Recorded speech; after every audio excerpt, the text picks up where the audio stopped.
हमारे यहां दो पूर्ण ब्रह्म हैं, भगवान कृष्ण और भगवान राम। इन दोनों ने शक्ति की उपासना की है। हमारे यहां आज भी शक्ति की पूजा है। आज की सरकार कहती है, लोग कहते हैं कि हमारे यहां नारियों का बड़ा शोषण किया गया है। अरे भैया, नारी का हमारे यहां इतना सम्मान है जिसकी हम कोई कल्पना नहीं कर सकते।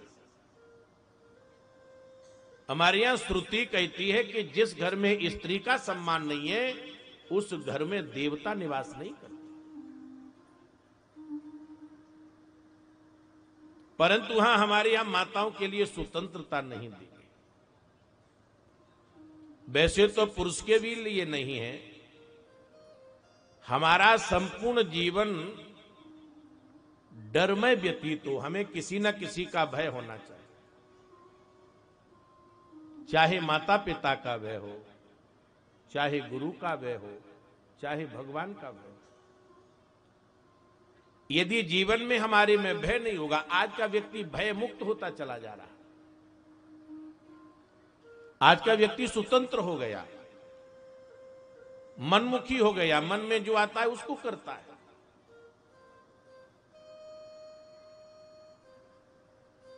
तो दोनों ब्रह्म, भगवान कृष्ण और भगवान राम, दोनों शक्ति की उपासना कर रहे हैं। रासलीला के समय भगवान कृष्ण ने राधा की उपासना की।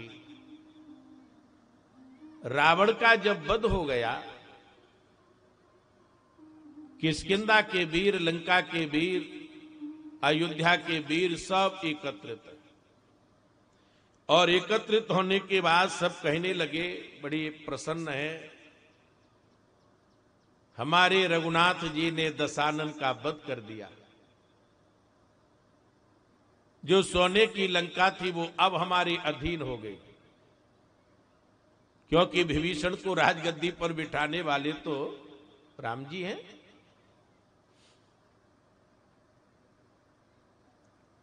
तो आज यहां पर सब लोग बड़े प्रसन्न हो रहे हैं। अयोध्या में विजय के बाजे बजाए जा रहे हैं। नारद जी से ये सहन नहीं हुआ। नारद बाबा बड़े विलक्षण महापुरुष और ऐसे देवता हैं कि इनका सम्मान हर जगह, कहीं भी पहुंच जाए वहीं पर इनका सम्मान है। तो नारद जी पहुंच गए, सभी लोग खड़े होकर के सम्मान करने लगे। नारद जी कहते हैं कि आज तो तुम्हारे दरबार में बड़ा हर्षोल्लास है।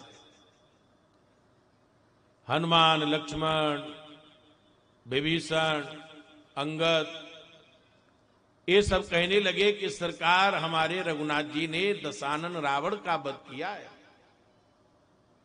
अब तो सब हमारे अधीन हो गए। नारद जी हंस करके कहते हैं कि बहुत बड़ी बात मत करो, तुम्हारे रघुनाथ जी ने कोई बहुत बड़ा कार्य नहीं किया।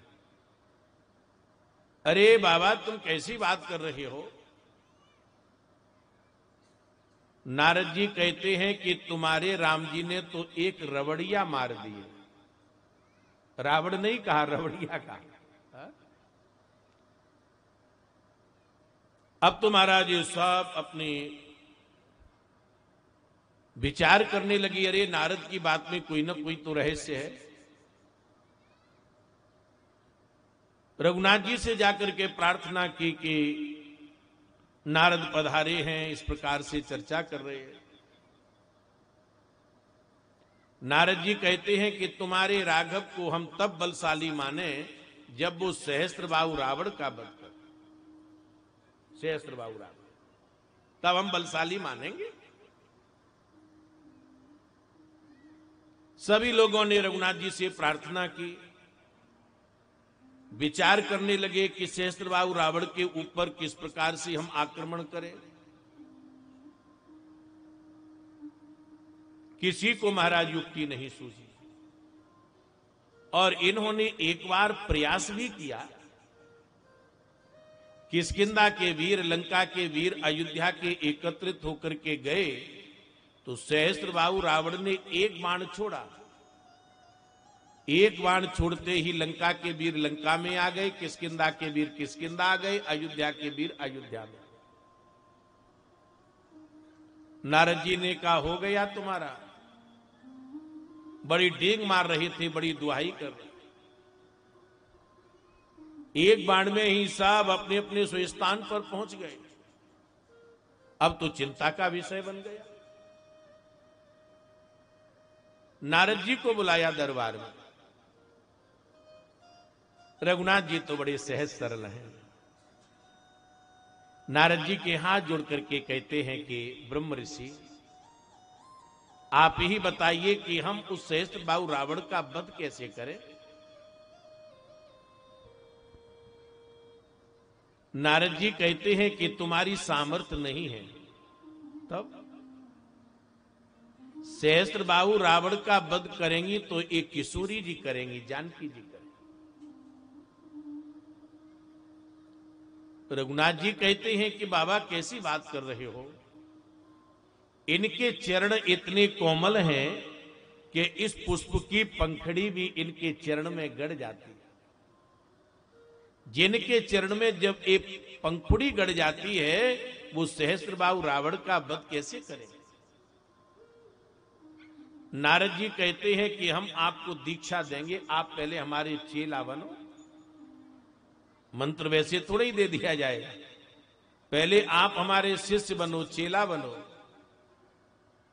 रघुनाथ जी कहते हैं कि आप हमारे गुरु, हम आपके शिष्य, हमने स्वीकार किया। तो नारद जी मंत्र दे रहे हैं, बंदे विदेह तनया पर पुंडरी का। आप इस मंत्र का अनुष्ठान करो।